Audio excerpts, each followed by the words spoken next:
Good afternoon. Welcome back to another rendition of the B&H Virtual Event Space, the first of 2023. So a welcome and a happy new year to everybody. You are all tuned into On the Journey to Becoming a Bird Photographer, the how, the when, and the why with OM Systems Ambassador, Emilie Talpin. Emilie, welcome. Thank you so much for having me. I'm super excited to be here, and I'm it's a perfect day. It is. It's a perfect day. I watched your nice video on the B&H Instagram page. So it was like a nice precursor to this. So I just got back from a trip where I saw a lot of birds. So I needed this webinar 2 weeks ago. Oh no, you should have contacted me sooner, and I know. or I'm just slacking. It's an excuse come. to take another trip. Exactly. And right now is the perfect time in New England. We actually have snowy owls and a lot of owls. It's been very fun actually shooting. I've been out every day. Well, lucky you. I've been here in my wonderful abode, but we're gonna go take a walk outside and get into nature with you. We're gonna turn it over to you, but before we do that, I'm gonna remind everybody, if you do have any questions along the way, Emilie has opened up the lines, so don't wait until the end. If there's something and it's relevant, get your question in. A special welcome to everybody joining us across the reaches of the internet: Facebook live stream, Vimeo, on the B&H website. So huge welcome to everybody there. And Emilie, show is yours. Excellent. So let's get started. Oops. So I hope you can see that well. I'll put it in full screen. Yes, we can. Excellent. So welcome for this talk that I actually called On the Journey to Becoming a Bird Photographer, the how, the when, and the why. And I have my info here. If you want to, you have any questions at the end of the talk, just also feel free to reach out on my Instagram. And I also have a YouTube channel. I post videos every Sunday, so join in. And I thought I would start with giving you the program. I'm going to start with just a little bio. I'm sure a lot of you might not know who I am. And I'll show you a couple of sample images of my work and talk about the goal of this talk. And then we'll go in the how with the gear and how to prepare in and outside the field. And then we'll talk about the when. When is the best time to go shooting? And when is the time to shoot or not to shoot? And we'll end with the why. So photographing with a purpose. And I have three cases that I want to show you, three different bird colonies and story I'm going to tell, and then we'll go into the Q&A. But again, if you have any questions, just post them now, and I'm happy to answer them. So first of all, my name is Emilie. I'm the Seacoast president. I'm the president of the Seacoast Camera Club in Portsmouth, New Hampshire. But you can tell with my accent, I know I am not from America. I'm actually from France, from a town called Chalon-sur-Saône. It's near Dijon, Burgundy. So right here. And it's actually where photography was invented. It was invented by Nicée Fornieps that you have right here. So if you ever in Chalon, stop by, there is a great photo museum. And that's actually one of the first ever oldest known camera photographs still in existence. It is not in France. It's actually in the US, in Austin, Texas. They show it, but not very often. They show it for, a special group of people, but that's the photo. So it's kind of interested for me to think, hey, that's really my cultural heritage. I grew up where photography was invented, but I came pretty late to photography. I actually already started being serious with photography in 2018, so it's pretty recent. And I've been an OM System Ambassador for a year now, and I'm extremely thankful. It's been really an amazing opportunity for me, and a big shout out to the OM System team. They're so supportive. I've learned so much from them, and yes, thank you again so much. So I started with OM System, and it was actually Olympus at the time. And they had this great program for new photographers and young photographers, the young upcoming photographers. And I'm not that young. I don't know if you can see all my gray hair, but I did apply, and I got in because they realized that you don't have to be super young to be an upcoming photographer. And I was very lucky. I was selected, and my proposal was to do a series on a beaver family that was in a pond where I just moved in the capital of New Hampshire, Concord. And it was right during the pandemic. I was very sad to go into the city. I know you guys at B&H, New York City is not Concord. Concord is pretty small. There's forest everywhere. But I thought, oh my God, I'm done. No more wildlife for me. But that was actually the total opposite. I find this family of beavers and all the wildlife around it. That's actually my favorite beaver. I call him Barry Tyson because his tail is half eaten. So it's really I feel like I have a special connection with this beaver on the pond. And that's again one of the little one. I took that a few days ago. Actually, I'm always out at the pond, and beaver ponds are a great place because there are a lot of birds that are attracted by water. Everywhere you have water, you will have birds. So thank you for the beavers for making this pond for me. I started really also with macro photography. That's really my first passion. So I do a lot of macro. Here are a couple of samples. That's a red eft. All those are taken in the forest. Or I love bees, same back at the pond. The frog, the eyes of the frog. I love to concentrate on details. And I also just, open my door, and here I have all the amazing subjects like this butterfly, the sweet bee, the hoover. And I always have my camera with me because with OM system and with Olympus, they have very small cameras. So it's very easy for me to carry them everywhere I go. It's actually next to me on this table. You never know what can happen, So this is going to get the mail and just on the railing, there are always some flies. So, and I also, when it's too cold right now in New Hampshire, it's actually not very cold. I love to do refraction photography. So you put a water drop and then you have an image that refracts into it. So that's kind of what I've done. But recently I've been really interested in bird photography. And that's actually another one of my refraction. I'm kind of a patient photographer, which actually being patient with macro really help with bird photography and vice versa. So that's why even if you are just a macro photographer, try bird photography because it's good to pair those two together. And I would say that I am a bee photographer. Bee, because if it starts with a bee, I will probably want to photograph it. So bears, birds, bugs, bubbles of water. And if I have the two bubble and bugs, I'm definitely gonna have to take a photo of it.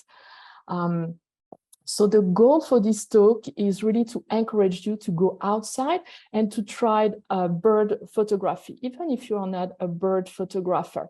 Because as I say, I think you can learn a lot and it will help you in various aspects of your life and also various aspects of your macro photography, your landscape photography. And so that's what I'm hoping to achieve.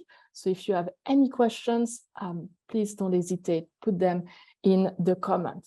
So we are going to start with the how. And here is a little palm warbler that I took at the local Audubon Center in October.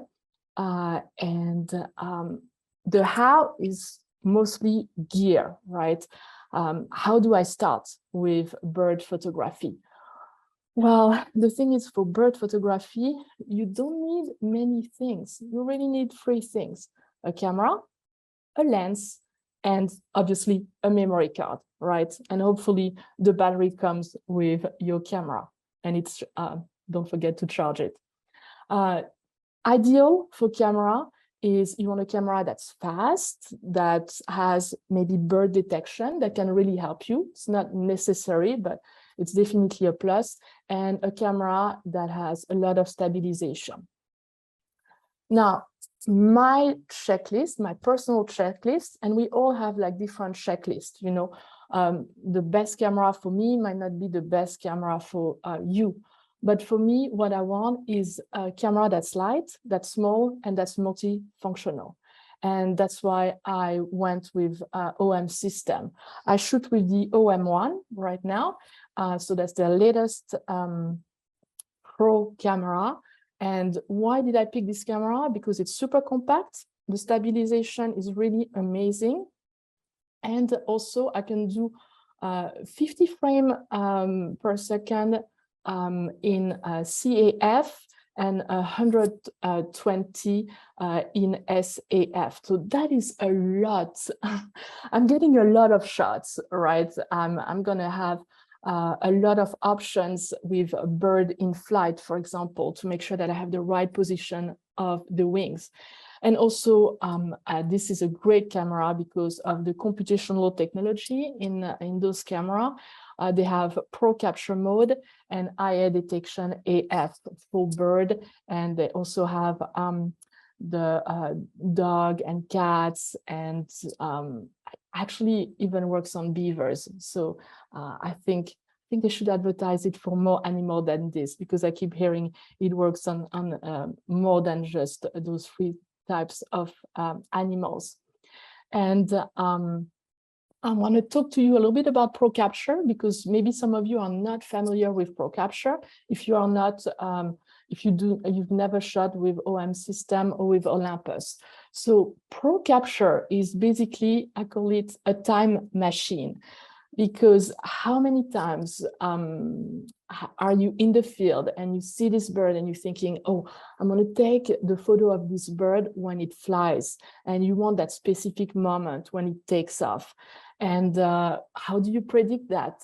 Well, this camera lets you actually capture the moment that you want by half pressing the shutter button, and then keep it, you know, half pressing it. And when you see that moment where the birds take off, you fully press the shutter button, and then basically you can tell your camera, I want you to take 30 photo. You can do up to 70 photo when you start pressing the shutter. So you have it here. It's from the manual of the OM1. So that's for the OM1. And then it gets all the photo ahead of time. Then that's the moment you want where the bird start taking off. And then it will record a few more photos afterward. You don't have to tell your camera to tell 70 frames. You can do 30. You can decide how many frames you want your camera to take. So it's really amazing, because you basically are not going to miss a shot. And some of you might think, well, that's fine because I can just do, you know, burst, yes, but maybe in between your burst of all those frames, you might miss the shot.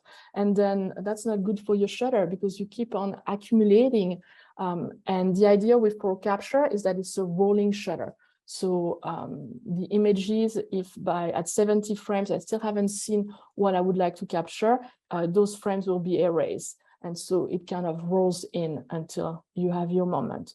So great feature. So I'll show you here, not the best photo, but that's just, you know, to explain. So here I'm taking all those photos, they're getting in, and then you saw this one is the one I want. I fully press the shutter, and then it takes a few more photos. And here you go, you know I got that shot at the end. And then the second computational technology that's very important as a bird photographer is to have good AI detection, AF, so for birds. So here I have my bird, and with my OM1 camera, it will focus on the eye. Basically here it's a red square, but you have a white square for all your bird, and then it will catch the eye and will focus for you. I mean, it's pretty amazing. We are really, really lucky in 2023 to have all those options. Now let's talk a little bit about lenses. What type of lenses do you want? Well, ideally, you want a telephoto lens. You want something that's fast. You want something that's, at least for me, not too heavy, because you need to be able to handheld those. And you also need something, a lens that's stabilized. Now, my lens is the Emswico 150-400 f4.5, and it has a 1.25 teleconverter in it. So at the switch of a button, I actually I'm able to get even more reach. And this lens is basically the Ferrari to me of all lenses. And that you have to have a budget for it, but you can, have different telephoto lens that are less expensive. Like this one is the 100-400, Emswico 100-400, great lens, way more affordable. And I shoot with this for a year, very good lens. So that's basically your Toyota, and that's your Ferrari. Toyota is a great car, that's my car. That's what I have. I'm very happy with it. But if you have the budget for the Ferrari, then, go for it. Always invest in lens before you invest in a camera.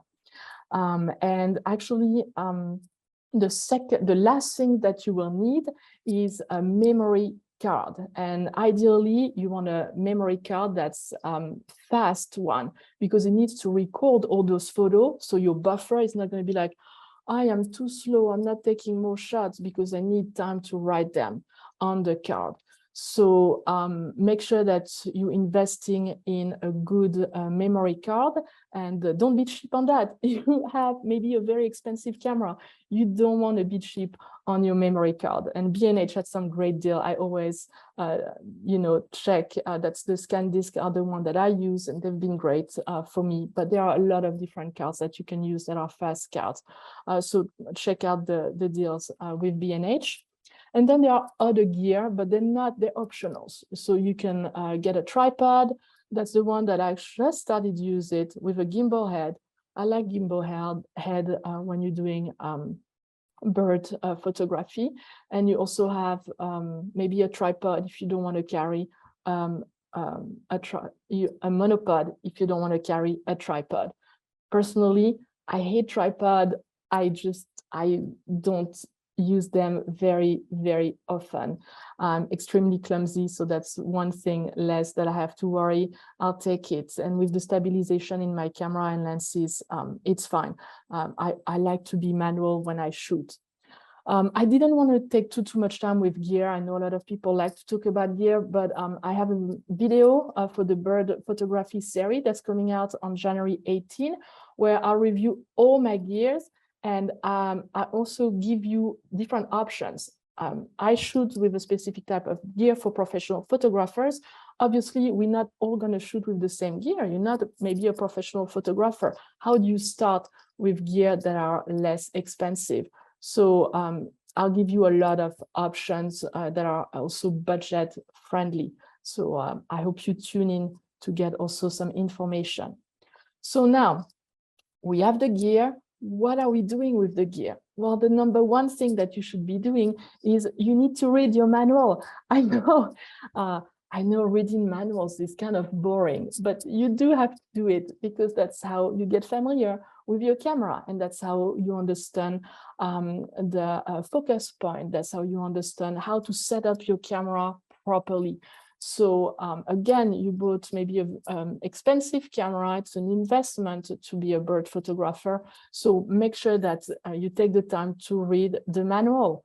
and or watch videos. There are a lot of people making videos about setting and specific information on your camera. So make sure to do that, and then practice, practice, practice. Because if you have a camera but you never touch your camera, you're not going to get better. And if you think, I want to be a bird photographer and I'm going to go to Costa Rica and I'm going to photograph the quetzal, well, if you don't know your camera, if you haven't practiced with your camera, you're probably going to miss the shot. And you invested a lot of money with flying to Costa Rica, having this maybe new camera, this new lens. So make sure that you take the time to practice. I go out every single day with my camera, and sometimes I don't see birds, but I still carry my camera around, and I'm always trying to find something to photograph and practice.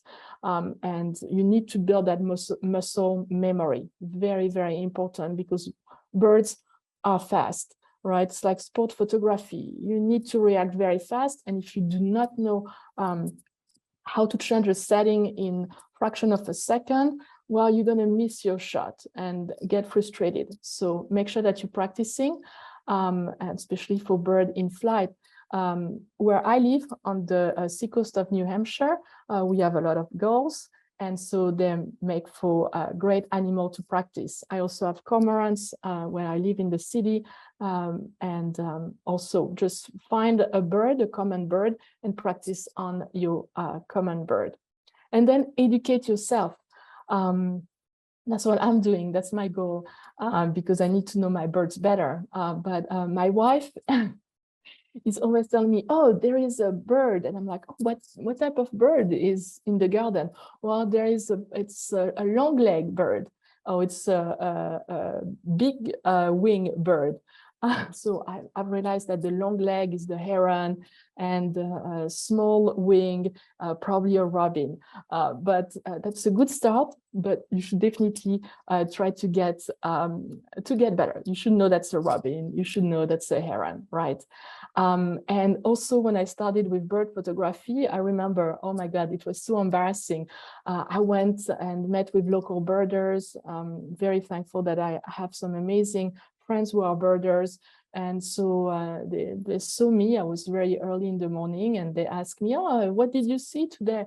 Oh, I said, oh, just sparrows. And I thought, sparrows, what sparrows are sparrows. And the look of horror on their face, I will never forget it. And I was like, yeah, I probably need to know my sparrows, because there is a big difference between a house sparrow, a savanna sparrow, a white throated sparrow. I know they look pretty similar, but they're different. And clay-colored sparrow, which is kind of rare here. It was a big treat for us to see it. So don't think that a sparrow is a sparrow. Learn about your different birds, learn how to recognize them. And some useful tools to do that. eBird is a great tool. It's an app you can download. Merlin is also really, really good. And I'll talk about this as well in my bird series, and you can see how it works. So don't miss the bird series, because I'll physically be able to show you how it works. And also, go to your local Audubon. I'm a member of the Audubon, and they have really a lot of information for you and a lot of help. And then you can help too. You can help your local scientific community with iNaturalist. It's another very good app for everything. And that's my list of observation. And then people will comment. Yes, you're right, that is correct. That was a red-shouldered hawk. Oh, no, you're wrong. This is what it is. So it will help you learn and get better with identifying birds or insects or plants. So I really recommend this app. Now, let's talk a little bit about the when. So when can we go out and take photos of bird? Well, one of the answers that always probably you'll hear most of the time from photographers is golden hour. When is the golden hour? I have my phone, I have photo pill. I know exactly when the golden hour is. right here this morning, the golden hour was from 6:58 to 8:04. So I know this is the best time to go and photograph. That's right. You have this beautiful soft light. So no shadows on your bird. And then look at that, the bokeh with all the sand. It's just very pretty. And then you can backlit, sorry, your subject, the baby plover. So yes, that's a very pleasing image because the light, sorry, is so soft. But you know what? Maybe it's after golden hour and that day you had a lot of fog. Well, great, go out, because that is also a very pleasing light because the sun is filtering the light. And even right after golden hour, that's a mute swan out in Yellowstone. And the reflection was just, it was a very peaceful morning, just beautiful. And the wolf were actually howling in the distance, just a great moment to share. So every time I see this photo, I also hear the wolf howling. Great time to go and shoot. Blue hour, it's also another good time to shoot. Here I post-processing to really emphasize that blue hour, and the fog was coming up, and you had that harrier who was just on that one tree waiting and looking for you know, its next prey. So yes, those are great time. Now, right now today, it's gray. It's not the best, but it's actually not the best for me because I like, you know, a sunny day. But as a photographer, I love that. I love that gray because I can do high key images. And here, that's a high key in black and white. So I will not overexpose, but I will push my histogram to the right and that opens all the mid-tone. And then this is the type of images you can have, very clean. And that's why high key is. And it's great with wildlife, especially when you have an overcast, especially a bright overcast day, because it looks like, you know, I put a whiteboard right beyond that hawk. And high key is all about minimalism. So, you know, isolate your subject, just one branch. I like to leave a lot of negative space also. I'm very inspired by Lisa Langel. She does that, you know, thinking of how to change, to make your images a little bit different. Maybe in a competition, if you're in a camera club, that would not go well. But I think in an artistic way, it works. And then bright sunny day, probably 11 o'clock right here. Well, not the best time, but you know what? I don't stop shooting. I shoot morning, day, and early nights if I could. I don't use flash with birds. But here, the problem with the sun is that your colors are washed out. You can see here, I love the colors behind, but that was not the right time. And so how about black and white? You know, if the color is too harsh, if the sun is too harsh, if it's washing your colors, then put your image in black and white. That, you know, is something you can do. Now, when do you find birds? Well, you find birds all the time, but you also need to know your birds again, because in the winter, if I'm in New England, I'll be able to see a snowy owl. But in the summer, I will not find a snowy owl. I'll definitely find a leastern. So knowing your bird, knowing your migrating bird, knowing the birds that are, you know, common in your area, it's very important. Keep a little journal where you write down all your observation about when they're coming back and the different type of birds that you see.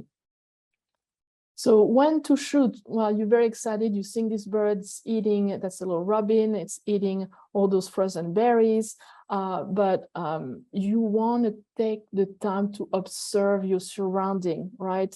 I know I'm guilty of it. I see something and I click, click, click. Okay, that's great. Maybe I have 1 or 2 shots, but now I need to stop. I need to think about my composition. I need to think about my background. The background is so important when you're photographing birds. So After a while, I, thought, this background was not working, so I had to move around. And here, that background is actually very pleasing. It's complementary with my subject. And here, that's a killdeer. It was in the middle of a roundabout. Very, they decided to raise their little chick there. And I had followed this family for maybe an hour and a half, and I couldn't find the right background. And then all of a sudden, on that roundabout, moves to the top, and I can see the cars behind it. And it looks like it's kind of night, but it's not. Those are just the bumpers. And the sun was very bright, and it was basically reflecting. So you've got a kind of a bokeh, and I thought it worked well. That's the best shot I could get that day. So just be creative with your environment. Try to anticipate what could I use, and where is my bird going, and then start thinking already ahead of time of where of your background, where you want this background, where you want the bird to stand, because the background will help your photo definitely. So keep that in mind. And then when, well, all the time. I told you I shoot morning, afternoon, and end of the day. But I also have my camera with me all the time, even when I go shopping or here. I think actually I was in the hospital, unfortunately, and I thought, oh well, I have my camera, I'm waiting, so let's take a photo, because this Finch was there, and the background was working very well for me. I like the blue and the red and the green. Think of complementary colors as well for your background to meet with your bird. And then sometimes maybe some people are like, well, okay, that's a snowy owl, but it's on a roof. This doesn't work, right?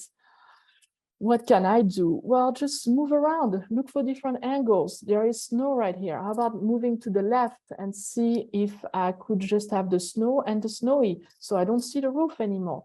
So always have that in mind. I know it's always very exciting to see a bird, especially a bird like a snowy owl, but you need to slow down, and you need to think about your foreground, and you need to think about your background. Here, not much to do, it's blue sky.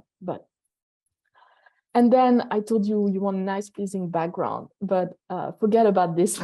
In my opinion, if you have a bird that's hunting, if you have a lot of actions, well, okay, here this is a fun shot. This is a barred owl that has been hunting this little mole, and it took maybe like 5 seconds for it to gobble it down.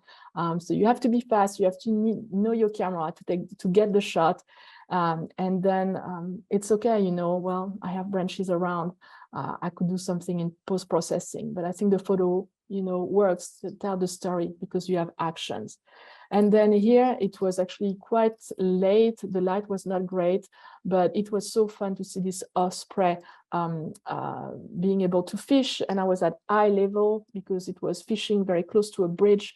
And it gave me a lot of opportunities. And I was not in this area for a very long time. So I just, practice and get those action shots and get the interaction between the parents and the kids. And then again, when do you press the shutter? Think of the number of birds you have on in your frame. An odd number is always better than having 2 birds most of the time. So here there were a couple of, those are sanderlings, sorry, and they go in groups. So you need to kind of pay attention to all of them, see if you can isolate them, and isolate them not in pairs, but 3 is better or 1 is better. And then I told you, again, rules are always meant to be broken, but it's good to know them. I think if you have some kind of stories, then it's okay. You have 2 birds, obviously they're interacting. Those are little plovers, and they're extremely territorial, or they, do not like to live, to share their space, even if they're with their own species. So this works because you're telling a story of this really angry, they look like angry birds, right? That's what they remind me of. And then think about your background as well. How do you isolate your subject? And here I just love the texture of that dry marsh. The water left, it was quite dry. So I thought it was a good story to tell about this little bird. Now, when to shoot, but also when not to shoot, because remember, if you want to be a good bird photographer, you want to be ethical. I've been hearing more and more stories of people, feeding the animals, of people harassing the animal, and shouldn't happen. Never should you put your subject in danger. So make sure that you are ethical. If you see an animal that's maybe hurt, stop shooting and call wildlife, fish and game, sorry. So make sure that the wellness of your subject come first, not the image you're going to capture. So just keep that in mind. And then really be ready to shoot anything, because especially when there is bird, there's very often predators. So again, you need to know your camera. And I put this here because it's flying. So technically it works, flies kind of like a bird. No, so maybe. So here that's a coyote who likes to hunt in the marsh. And they're always fun to see. So I know that when I go and photograph birds, I also need to be ready for any type of wildlife. So now let's talk about the why. So how did I started with bird photography? Well, very often when you ask birders, you don't ask them how they started with bird photography. You ask them about what their spark bird is. And a spark bird is a bird that raised some interest. What is the bird that really raised your interest in bird viewing, in being a birder or being a bird photographer?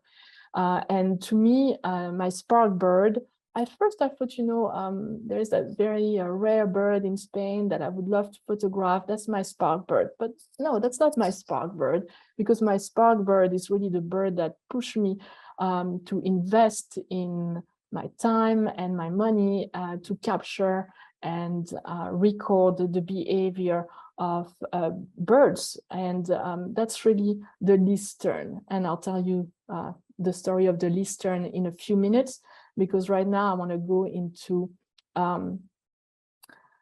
3 different stories that I think are important to me, and I want to go through all the shots and kind of explain why I took them and how I composed them, and what is the story I want to tell.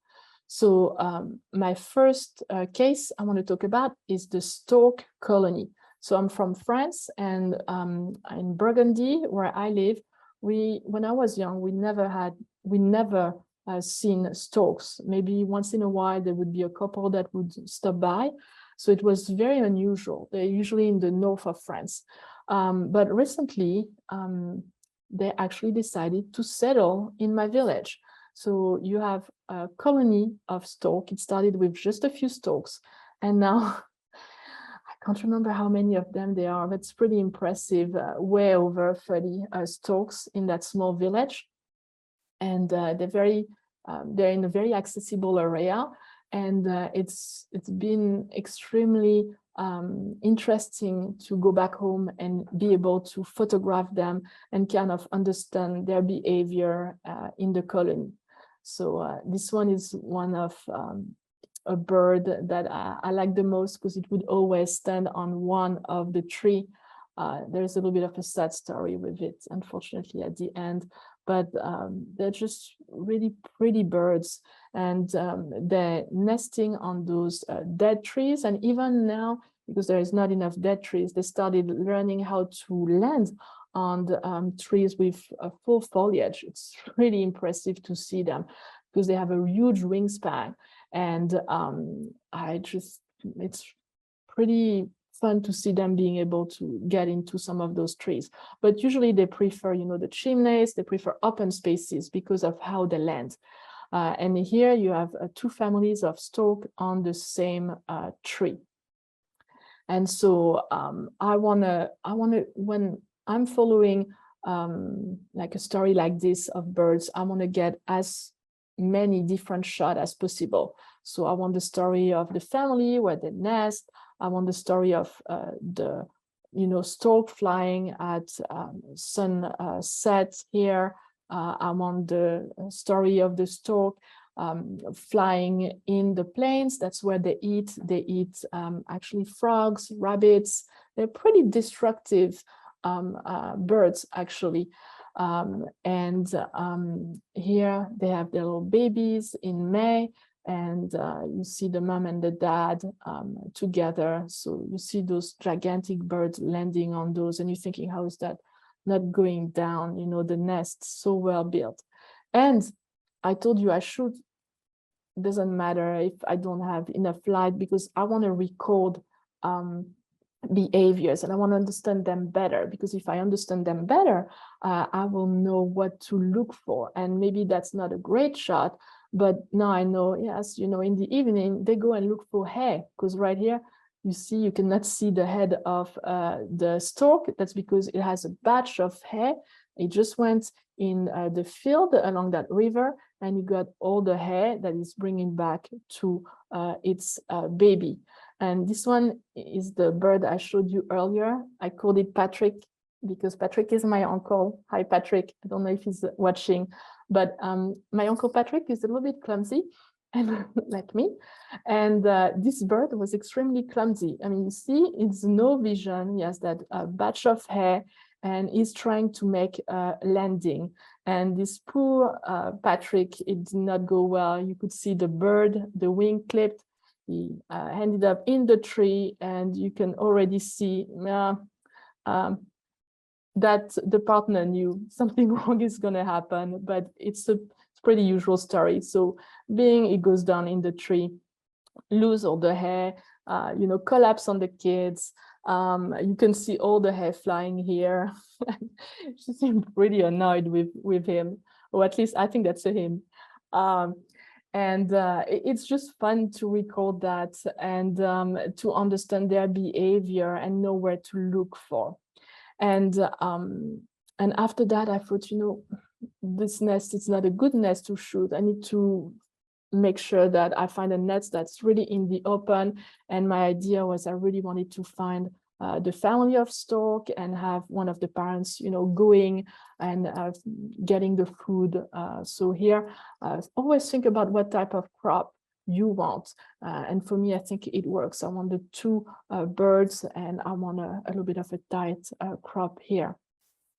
And this one also is showing the behavior of the stork when they go back to the nest. Every time they're going to greet each other, and they're making that amazing sound with their beak, and they do that little dance every single time.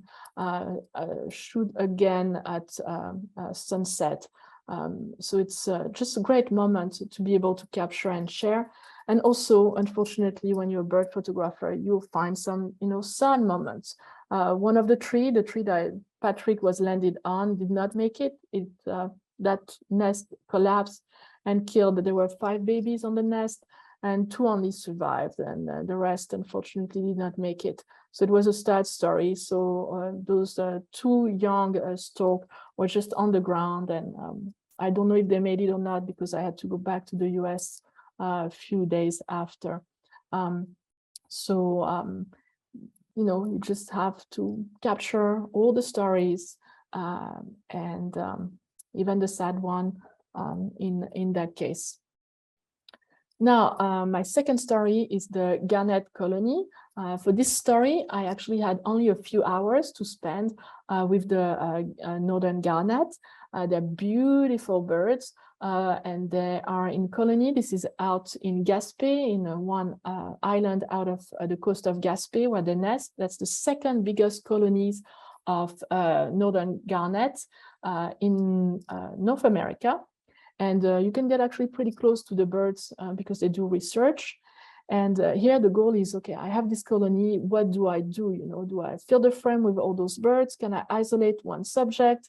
Here it doesn't work because I have those two subjects and no, not working for me. So rethink, what am I going to do? It's baby season. Babies are usually pretty cute. Well, I don't know. I shouldn't judge babies, right? All babies are cute. But this one somehow doesn't do it for me. So I'm not going to focus on the baby garnet, especially when they're eating. So I'm thinking, well, I'm going to focus on the couple because like the stork, you know, they greet each other. So they touch their beak and the male or the female will go and actually pinch the neck of the partner who comes back. So I thought, yeah, I could do that, but still the background is pretty busy and I just couldn't get the right angle. So it wasn't working very well. So I move around the colony. I find some shades and I find this bird and they're very territorial around the nest. They're very close, but you need to have a little bit space around the nest. So here I thought, oh, maybe that's the story of the garnets, you know, being a little bit upset and protecting the nest, but I'm still not sure. I don't like, it's too aggressive for me. So then I'm like, well, you know, the story is really those eyes, because those eyes are just gorgeous, that blue and that white, black, and light yellow. It's so pretty. So I find an individual that's on its own, a little bit isolated, and is getting ready actually to fly, and he's kind of puffing himself and taking a lot of air. It's very fun to watch. And I think, yeah, this is a good background because it's a neutral background with that kind of earthy field behind. And here I decided to have an aperture that's and I didn't decide to shoot wide open because I wanted to have the beak, the eyes, everything in focus. But you can see the background is not pleasing. It's very distracting. It's just a lot of small elements. It doesn't work out for me. So I continue and I decide to shoot wide open, but I'm making sure that, you know, my eyes are clear. Some people will say, yeah, the idea is the eyes. You know, what you want to focus in, it's okay. Some people will tell you, no, I want that beak to be in focus, but here it didn't work. I didn't have the distance, and so I couldn't have that very nice, smooth background. So then I decided to move around. Well, actually, the bird also helped me with this one. And so here it was actually building its nest. So I'm thinking, yeah, I'm going to do a shot, and I'm going to have the bird to the side. And I'm going to focus on that little blade of grass with the eyes. It works. I like the background. But then I'm thinking I'm going to go even closer. And that story is really the eye. So I tried different angles. And at the end, I ended up with this shot. I always think also when you're shooting, you know, the triangle. So you have a couple of triangles that are structuring your image. And really the star is that big blue eye and that transparent eye. So that was my story. And sometimes you can tell a story with just a portrait. You know, it doesn't have to be the interaction like we had with the stork. And actually, this photo ended up in being one of in the top 250 of NANPA for the 2023 competition. And the last story I wanna talk about is the least-tern colonies. So I told you the least-tern are they're my spark bird. They are the bird that really raised my interest for bird photography. And this is a little baby, a little chick, a least-tern chick, and they are so cute. They have such expressions. They are very there's so much emotion because all they want to do is eat, and they will do everything they can to have the attention of their parents to get the food. Unlike the plover, who, you know, as soon as they are born, they go on the beach and they find their food. That's not the case here. That little guy is depending on its parents to bring food, and depending on his parents for quite a long time. So here you can see the interaction with one of the parents bringing the fish back for the little one. The action happened honestly in like a second. They grab the fish and they swallow it all. So you need to know your camera like the back of your hand. Otherwise, you will miss the action. And you also need to understand, you need to observe how the whole process works. Because again, if you don't really know what you're looking, if you don't know the process, you will also miss the action. And I'll talk about it in a minute. Here, the Listern usually have 1, 2, 3 babies. Here, this one had 2 babies. And so they take turn feeding. And sometimes there is one who asks more food than the other and gets fed more. And as I tell you, they're so expressive. So the terns, they fish, it's a colony of terns, so they nest together and the parents go to sea and they go in groups. And when they come back, you hear them. They're like calling and the sound is really amazing. You just have to hear it, so loud. And those little guys, they know, oh, dad is coming back, mom is coming back. I have to run. I have to show myself to make sure that I'm going to get the food. They are so small. They actually use, the grass here to protect themselves from the predators. So they hide in the grass. And when the dad or the mom comes back, they go and they scream for their food. So here, that's this one is, I don't know how old it is, but it's super young. I mean, look at that. Look at those little feathers. Probably a few days, maybe even less. And the parents will land and will try to find their kids, their chicks. And sometimes they don't get the right one, but they know they're not going to give the fish to someone who is not their own. And here you have 2 confused parents who are trying to figure out, did I land in the right place? Is that where I should, who I should hand the fish to? When they're not hiding on their own, very often they spend time under their mom. So under the wings, you can find them. Makes for great photo. This was a little bit a bright day, but and I told you they are going to spend a lot of time begging for food from the adults. So that's the Listern, the small little one. That's the bigger one. And it's still, being fed by the adults here. And they're just very beautiful birds, and you can tell it's not completely black here. It's still a bit of brown. And they're always fighting, they're in a colony, they're like human. Picking at each other, and you see them coming, every now and then. You see all the birds coming, and then you maybe have to wait half an hour, 45 minutes, and then you have the second batch coming. And so you have a little breakdown to observe. But when they come, it's going to be fast, and you're going to have to be ready. And then tell your story, and telling your story is not always about just having bird photography. It's also about making sure that you have the context, the environment. Where is that bird? Because with the photo that show you, you don't know how close they are from actually people. They are literally on the beach. Those people are swimming, and that fish is doing its little job. It's bringing the little fish to the babies, and you see all those people interacting. So I think it's kind of like the human interacting together and the birds interacting. So you have a good story here. And then maybe you want photos that do not have birds, because maybe you want to tell a deeper story, a story of conservation. I think as bird photographers, we have our goal should be to help our subject to survive, right? The plovers, for example, are an endangered species, so they are protected, and the Listerns nest next to the plovers. So they're lucky because they get the protection that the plovers have.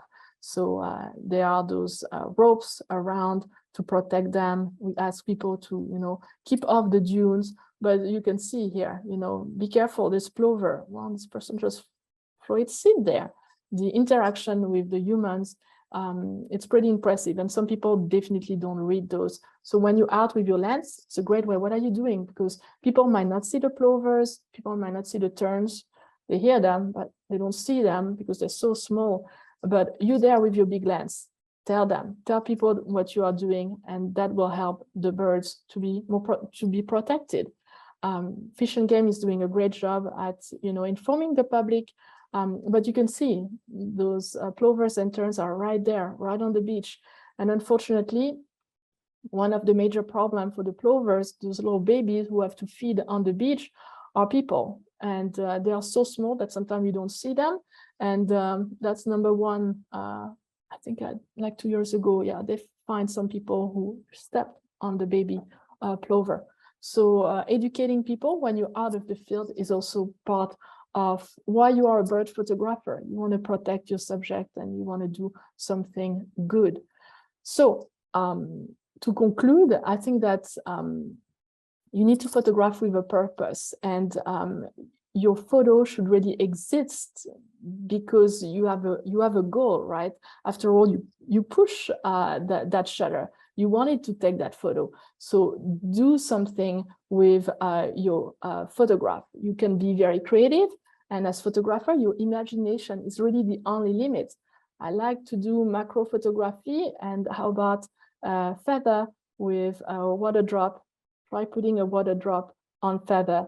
Water is not made to be on the feathers. That was not easy, but here that's a little snowy out. So I can reuse some of my photo to put in my macro work. So get out there and see what you're gonna get. And maybe it's not the best shot, but maybe you can also use that shot for a different purpose. And I promise you, if you start taking bird photography, you're gonna start to see birds everywhere. Now, when I do macro, I'm starting to see birds when there is no birds, with those ferns. And also, I want you to have some key points, some takeaway from this talk.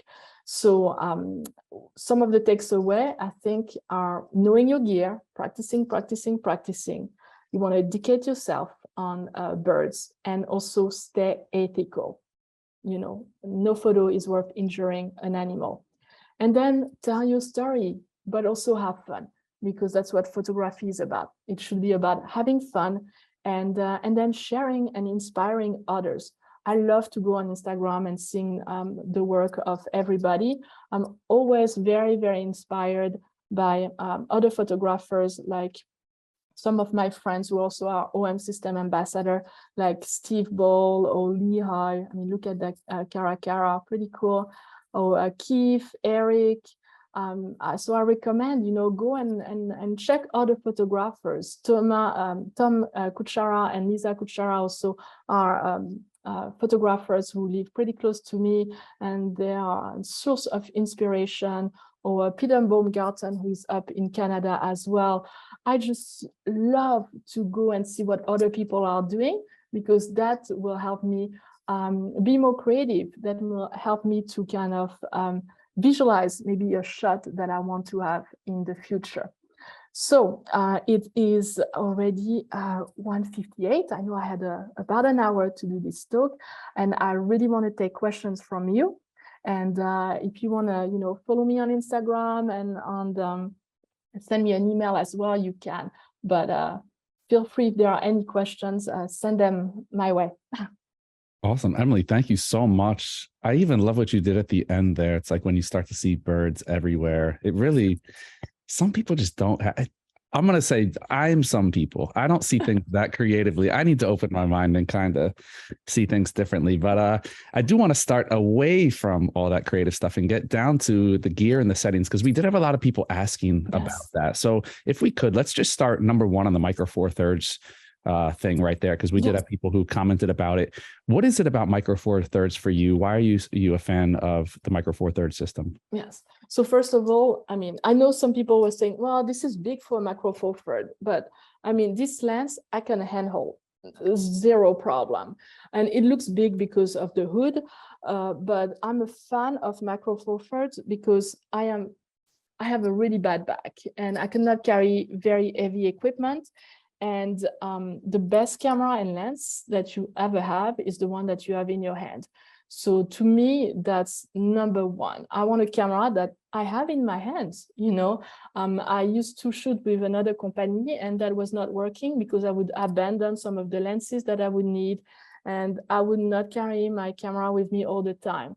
So that's my number one advantages for why I switched to a macro four third. You also have the crop factor, so I get so much reach. So you double it. So here it's up to 400. That's 800. This is huge. That gives me a huge reach. And also the computational technology, it's really out of this world. I want a camera that's going to do everything for me in a way. They can give me that peace of mind of, oh, I have this great idea, but you know what? I don't have my ND filter with me. Not too bad. That's beautiful waterfall. I'm not going to be able to slow down the water and have that creamy water. I have ND filter in there. I can do that. I can handheld my shot, zero problem. I want to focus stack because I'm a macro photographer. The function is in there. The camera can focus stack up to 15 images, and the technology is really good. Most of my images, my macro images, are focus stacked in camera. So I like that it's a camera that's working with me, not against me. And then I know some people are saying, well, it's only a 20 megapixel camera. So macro four third, like 20 megapixel camera, nah, that's not good in 2023. And I'm like, why is this not good? How many megapixels do you need? And actually this camera, I can get up to 80 megapixel, but only when I choose to get 80 megapixel.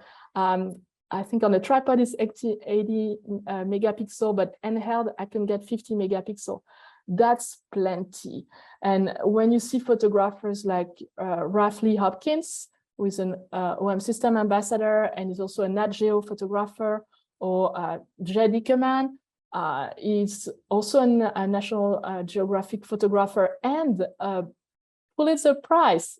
They use OM system, So I've been hearing a lot of people say OM system, and I'm like, well, if it's good enough for Ralph and Jay, it's definitely good enough for me.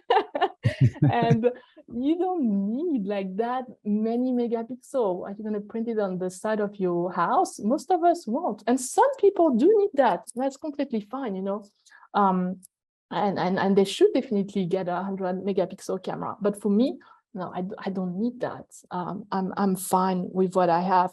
And with all the advantages, I saw how much I progressed by getting my first Olympus camera at the time.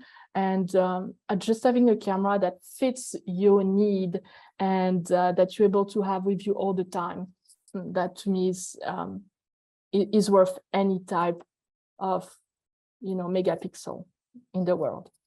I'll take that anytime. Of course, it's like you want something that's more comfortable, easier to shoot.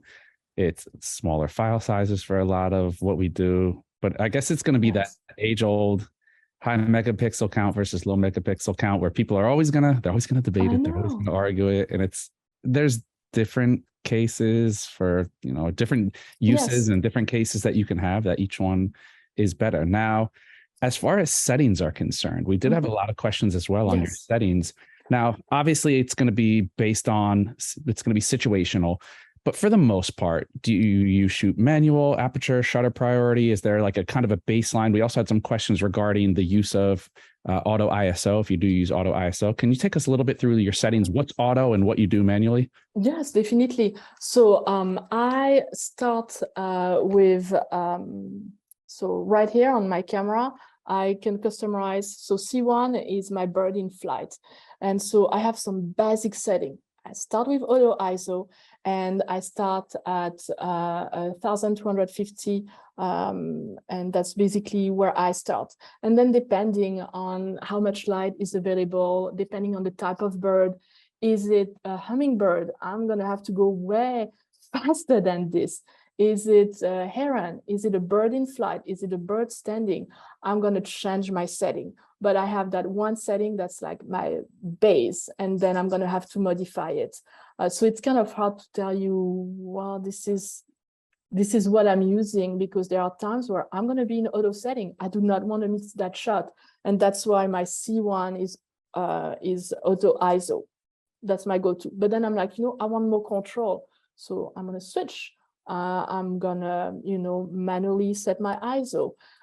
So it really depends. But I shoot in manual, and then I make adjustment throughout my shot, my shoot. And shooting the same bird, I'm going to try different things, because I have a very good memory card, and then I can see which settings I like better. So don't think that, oh, well, this is what I have to shoot with. Well, try different options, and then when you post-processing, see which one works best, if that makes sense. And then I have a few things in terms of so continuous AF is what I use. Because I want to be able, if my birds, all of a sudden flies, go somewhere, continuous AF, I think for bird photographer is what you should be using. Maybe sometimes I need, so if I'm using bird detection, I have actually this button I have so many different settings. It's hard. I feel like it should be a 1 hour. All the little quick settings. And I know. So I do back button focusing, okay, because it works. I think it works well if you're a wildlife photographer. And then here, so that's my bird detection. So I click here if I want the camera to do the work for me. But then if I think I think it's okay, I'm going to do it on my own, then I just click back, and then I have more control. And then that little lever, so right here, 1 and 2. So I have all points selecting for focusing. So my camera can, detect all over the frame, the sensor. But then I can, if I switch, so I'm going to switch to 2, then it's a 1 small point in the middle. And so I'm going to switch, and I might start with all the point, let my camera do the work, and then I might say, well, now I'm going to take control, and I'm going to see what I can get. There was another thing I think I wanted to say as well about that. Yes, I also have my, I customize the focus point. So I use a small focus point. I use all the focus point for the bird detection, but sometimes if it's a bird in flight, I might do my own custom settings where I have like all the middle, like a big rectangular for the custom focus point.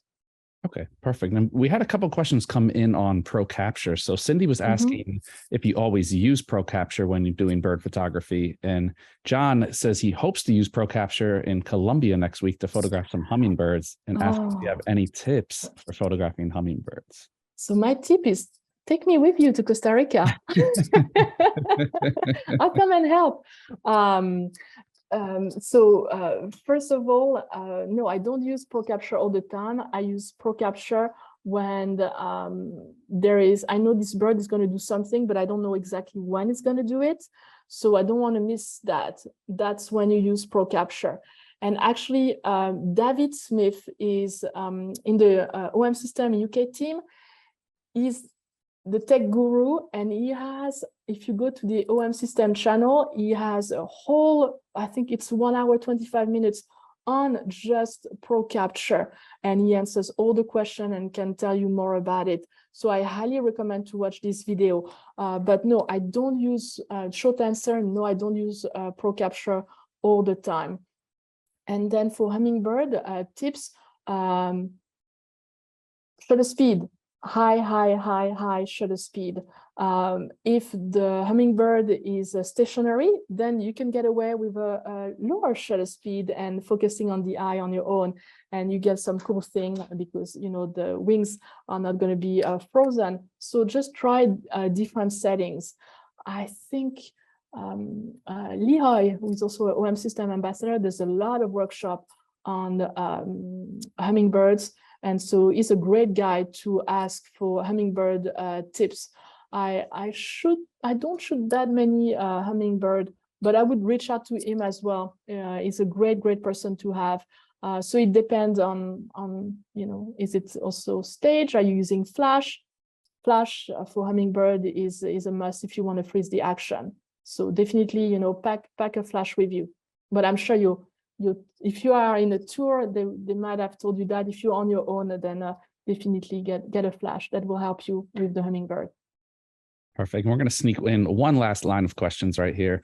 And it's for the people out there who may not have the money to invest in some of the, these super telephotos, 800,000 millimeter lenses, or top DSLRs or mirrorless cameras. For the people who are either just starting out, or they don't have the means, or they don't know if it's something that they're going to be interested, so they don't want to sink a lot of money into it. Do you have any tips, or do you have any advice for getting wildlife photos with maybe not the most ideal gear?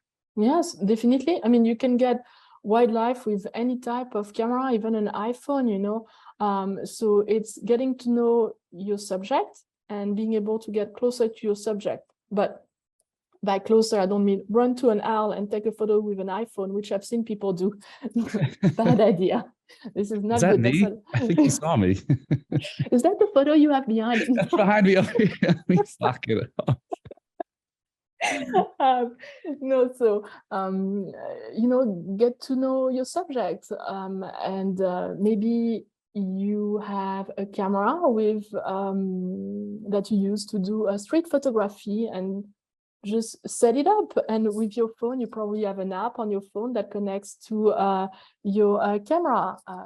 Get inside your house and then take your photo very close to a feeder. Maybe you want to put some nuts for the birds, and that works. You can get great bird photography without a telephoto lens if you do that type of bird photography. And then a lot of people think that they always need the newest gear, and so you can get some amazing deal. I know you at B&H are selling some used gear. Go and look at the used gear, because right now even the OM1 EM1 Mark II, which is the camera I started with, this is you can get it for a really good price used, and it's a great camera. It might not have bird detection, but it's okay, A lot of people did amazing bird photography without bird detection. So you might not have all those little extra things to help you out, but a used camera might be the way to go. Or the OM5 also, it's a camera that's also a camera that's a little bit more affordable than the OM1.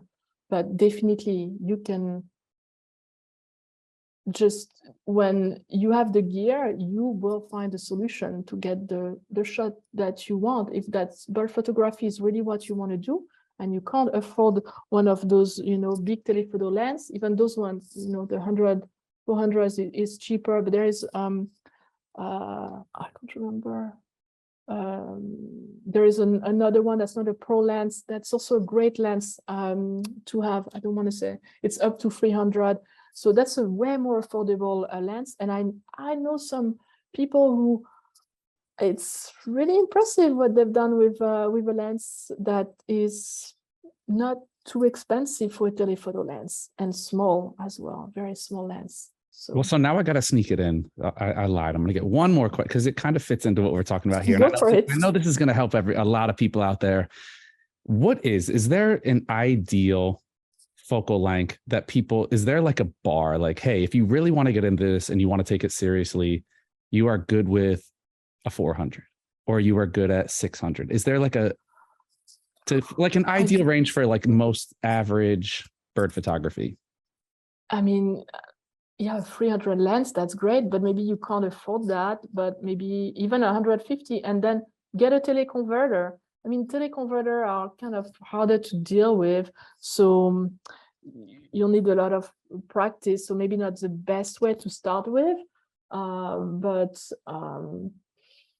I mean, I shot wildlife with this one when I started, so it's the 40 to 150 Pro, but 150, I still got some pretty good shot as long as you position yourself correctly.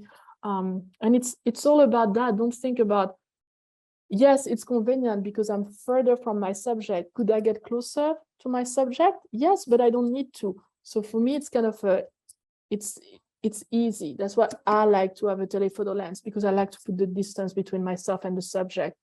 But if you have a shorter lens, then work your way through or wait for the birds to come to you. And that's usually the thing that you need to do. Learn about the bird, learn about the habit of the bird. They very often like to perch on the same branch. So if you see a bird, they kind of do the same routine. And if you see this bird perch, I mean, there is a cardinal that's always on that one tree at like a specific time. I know I'm going to go and find it there. Just be aware of your environment and do the work that you can't, you know, that telephoto lens cannot give you. Well, do it on your own. Like, I don't use a tripod, I use myself as a tripod. Well, do that. Do use your observation to compensate for the lack of telephoto lens, or the lack of distance, if that makes sense. Yeah, totally. Do the work. Do the work. We're relying so much on technology. Take it back to the analog days. Do the work, do the research. Yeah. You know what? That's a common theme we see with wildlife photographers that come on our channel here, is the more you know about your subject, whether it's a bird or whether it's any other kind of animal, the better off you're going to be. You learn about their habits, you learn about to anticipate photos, and you learn how to position yourself. And I think that kind of helps, like you were saying, set you up. And you might say, hey, for what I'm looking to capture, I don't need to go out and buy an 800 millimeter lens. I can get it done with 200 millimeters. So wonderful, wonderful advice. And for those of you who are over there like, how do I remember all this? We are going to have this archived along with the rest of our online content. You can check that out on facebook.com/BH Event Space or vimeo.com/BH Event Space. But Emilie, I want to send a huge thank you to you for sharing your experience, your wisdom, your knowledge with us today. And we dropped all your links in there. So if anybody missed those, roll it back, take a screen grab, and definitely check Emilie out to see what she has going on in the future. But that's all we got for today. A huge thank you again to Emilie for joining us. Emilie, any closing words? No, I want to thank you so much, and thank B&H for having me. Thanks to System as well for doing the bird photography series with you. It's been so much fun doing this series. Had a great time. And I just want to encourage everybody to get out there. Just take your camera and start your routine. It's 2023. So if you don't have your New Year's resolution, maybe that's it. Go out with your camera every day and start learning about birds and learning about your surrounding, and see what you can get. And any question, just send it my way. I'm always very happy to answer any of them. So thank you so much again for having me. It's been great. And I'll be checking the comments as well. So if you have anything, put them out there and I'll come and answer them. Awesome. Huge thank you again to Emilie and, of course, the OM Systems team for making this all happen. That is it, though. That's all we got for you today. Another rendition of the B&H Virtual Event Space is in the books. We'll catch y'all next time. Bye.